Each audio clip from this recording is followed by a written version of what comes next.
যদি কোনো মানুষ কোনো বান্দা বান্দি যদি এমন করে একই বালিশে মাথা দিয়ে শুয়ে পড়ে, ওই রাতটা যদি ওইভাবে কাটিয়ে দিতে পারে, তাদের নফল নামাজ ইবাদত করলে যে সওয়াব হয়, ওই ইবাদত ওই সওয়াবগুলো আল্লাহ তাদের আমল নামায় লিখে দেন। আজকে রাত্রে যদি আপনি বাড়িতে গিয়ে বলেন, ওগো আব্দুল করিমের মা, ওগো আব্দুল রহিমের মা, আজকে কাটিয়ার থেকে আবুল কালাম এসে এই কথাটা বলে গেছে, চলো আজকে দুটো বালিশ চলবে না, এক বালিশই শোবো। কি বলো, একসঙ্গে ধরে যাবে বলে এতদিন পরে, এখন বুড়ো বয়সে তোমার কি আবার ভীমরতি জাগাইছে নাকি? কি বলবে না বলবে না? তাহলে রসুলের আদর্শগুলো আমরা আজকে বাস্তবায়ন করতে পারলাম না। কি মায়া মহব্বত রসুলে পাক সাল্লাল্লাহু আলাইহি ওয়াসাল্লাম, তিনি পৃথিবীর জমিনে বলেছেন, হে আমার সাহাবারা, আমি রাসূলুল্লাহ দেশ পরিচালনা করেছি, আমি রাসূলুল্লাহ ঈমানের কলেমার দাওয়াত দিয়েছি, মক্কার বেঈমান কাফেররা আমাকে পাগল বলেছে, মক্কার মানুষেরা আমাকে মেরেছে, তারপরেও যখন আমি বাড়িতে এসেছি, আমার 9টা কিংবা 13টাই 11টাই স্ত্রী, তাদের সঙ্গে আমি রাসূলুল্লাহ সবার সঙ্গে সমান ব্যবহার করেছি। একটু জোরে বলা যাবে না সুবহানাল্লাহ? আল্লাহ নবী, দয়ার নবী আমার একটু জয়ীফ হয়ে পড়লেন। আল্লাহ নবী, দয়া নবী আমার একটু দুর্বল হয়ে পড়লেন। আল্লাহ নবী হাঁটাচলা করতে পারছেন না।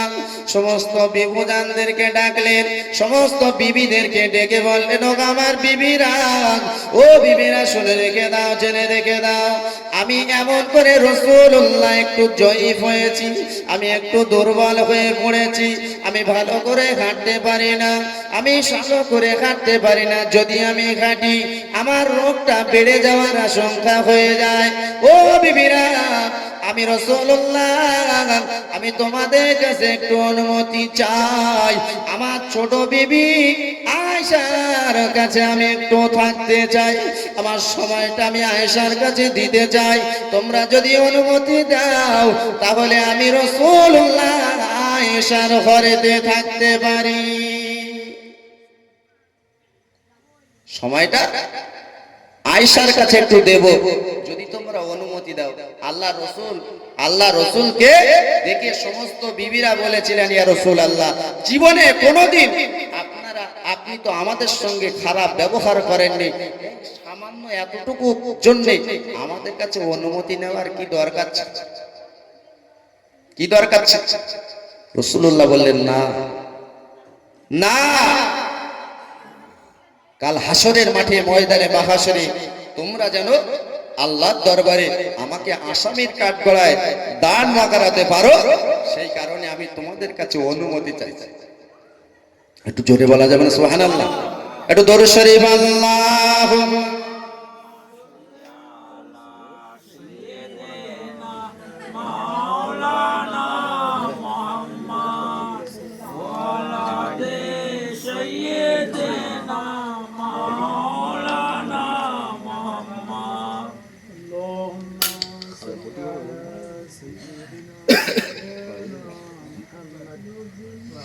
رحمت عالم نبی نور مجسم،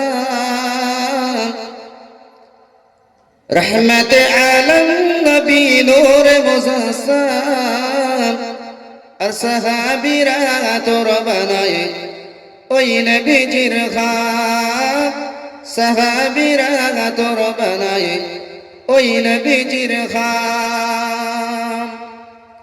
উস্তনে গান্নানা একটি খেজুর গাছের নাম, আর যাকে ধরে খুতবা দিতেন আমায় রাসূল আকরাম।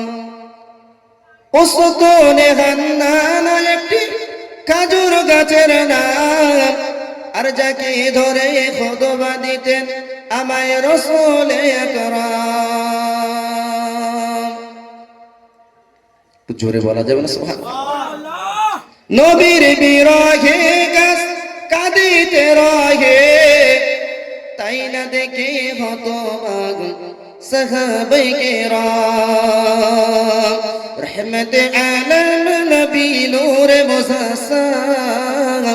আর সাহাবীরা তোর বানাই ওই নবীজির খাম, সাহাবীরা তোর বানাই ওই নবীজির খাম। আল্লাহুম্মা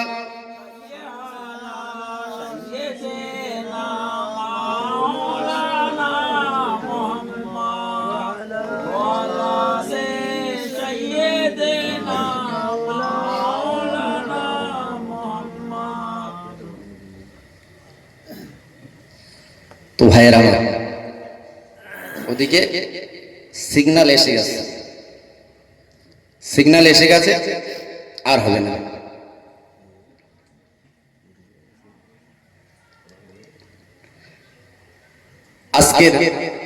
আজকের মতন শেষ, তার মানে আগামী দিন মানে আগামীকাল আবার তো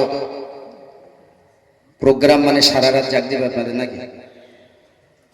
প্রথমেই বললাম যে মেমোরি যদি ফুল হয়ে যায় তাহলে কালকের জন্য আবার কি হবে, তাই তো আর মেমোরি ফুল হলে আর ঢুকবেন না, তো আমাদের তো কালকের জন্য রাখতে হবে নাকি? তো আমি আপনাদের সামনে এটাই বলতে চাইছি যে আমরা দুনিয়ার জমিন থেকে বিদায় নেব, কিন্তু রাসূলুল্লাহর যে আদর্শ রেখে যাওয়া সেই আদর্শটা মেনে আমাদের জীবনটাকে পরিচালনা করব।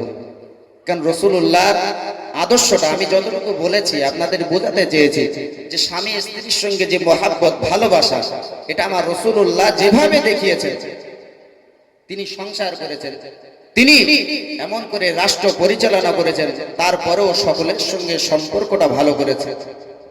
আমার রাসূলুল্লাহ এই আদর্শটা দেখেছেন। রাসূলুল্লাহ যখন 25 বছর বয়স, রাসূলুল্লাহ বিবাহ করেছে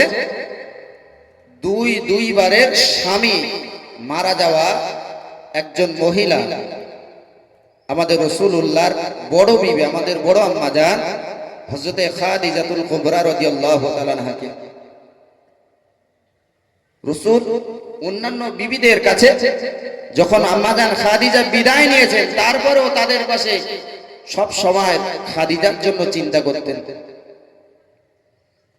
অন্যান্য বিবিরা বলতেন, ইয়া রাসূলুল্লাহ, আমরা আপনার সঙ্গে এতটা ভালো ব্যবহার করি, আপনাকে এত সেবা যত্ন করি, কিন্তু আপনি খাদিজার কথা কেন ভুলেন না, কেন ভুলতে পারেন? রাসূলুল্লাহ বলেছিলেন, হে আমার বিবিরা, তোমরা এখন আমার সুখের সাথী, কিন্তু আমার খাদিজা যখন ছিল না, তখন মক্কার মানুষরা আমাকে পাগল বলতো, মক্কার মানুষেরা আমাকে জাদুকর বলতো, মক্কার মানুষেরা আমাকে মেরে রক্তাক্ত করে ফেলে রাখতো। মক্কার মানুষেরা যখন আমাকে যে কোনো মুহূর্তে দুনিয়ার জমিন থেকে শেষ করে দেবে এইরকম চিন্তা ভাবনায় থাকতো, তখন খাদিজা সবসময় দরজার পাশে দাঁড়িয়ে থাকতো, কখন আমার রাসূলুল্লাহ, কখন আমার স্বামী বাড়িতে আসবে, কি অবস্থায় আসবে, সেই আশা সব সময় পথের দিকে তাকিয়ে থাকতো। আমার খাদিজা একদিন আমাকে ডেকে কেঁদেছিল, ইয়া রাসূলুল্লাহ, অঝর নয়নে কাঁদছে খাদিজা। হে খাদিজা, তুমি কাঁদছো কেন? তোমার কান্নার কারণটা কি? আমি কি তোমাকে ভালো কাপড় দিতে পারি না তাই?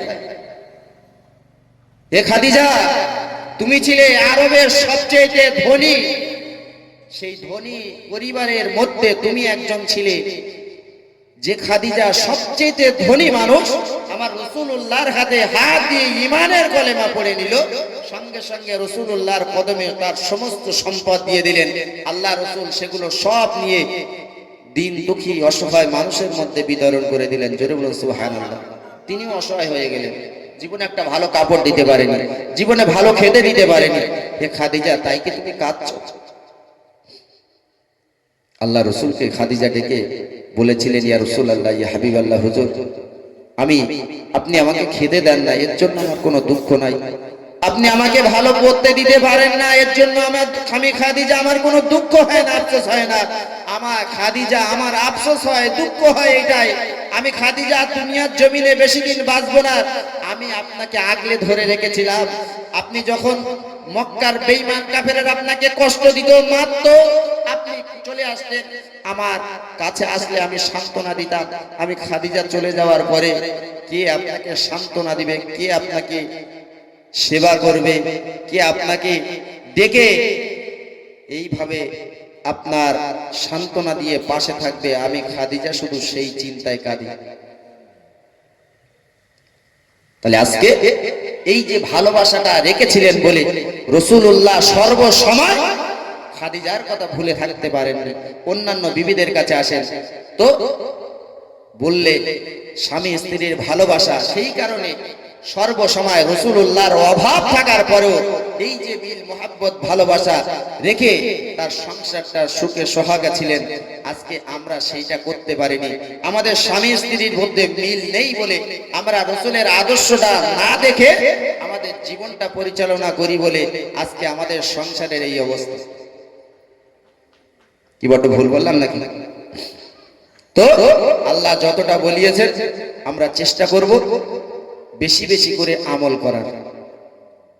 ওয়াজ আপনি যতটুকু কম শোনেন, আপনি যতটাই কম শোনেন না কেন, চেষ্টা আমাদেরকে রাখতে হবে অতটুকুই আমল করার। আপনার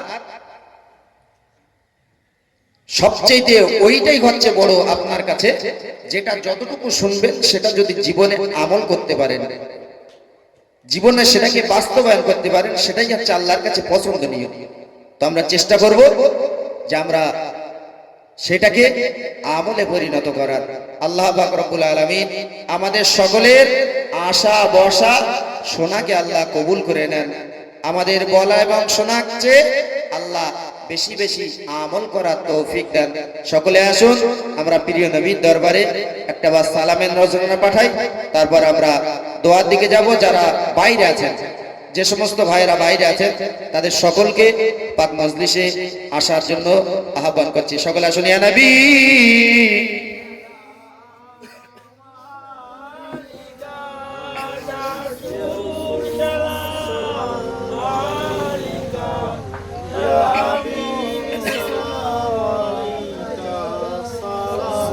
সালাম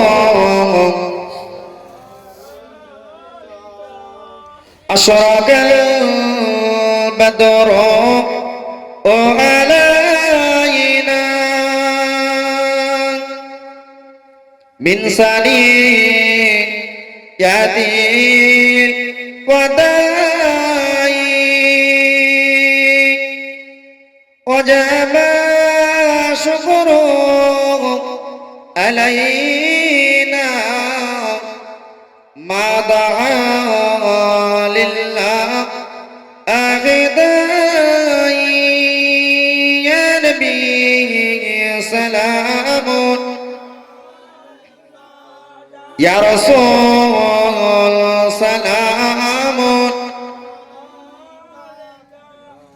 ইয়া হাবিব সালামুন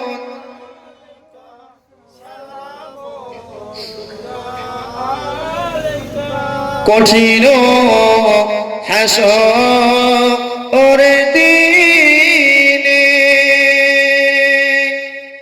কি আছে মোদের কপালে, গুনাহগার উম্মতি বলে লইবেন আপন ও করে ইয়া নবী সালামুন ইয়া রাসূল সালামুন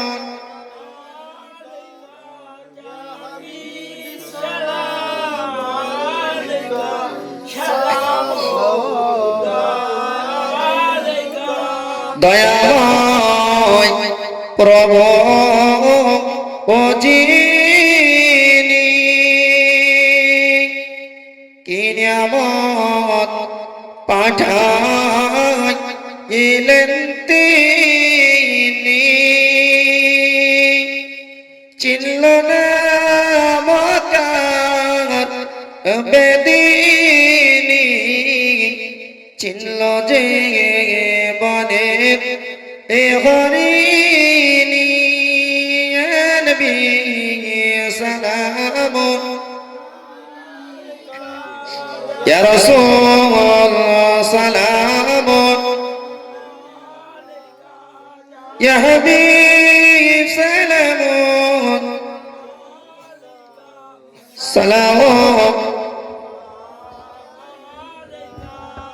يا رب استجب بلغ العلا بكماله وشر الدجى بجماله حسنة جميع خصاله صلوا عليه وآله اللهم صل على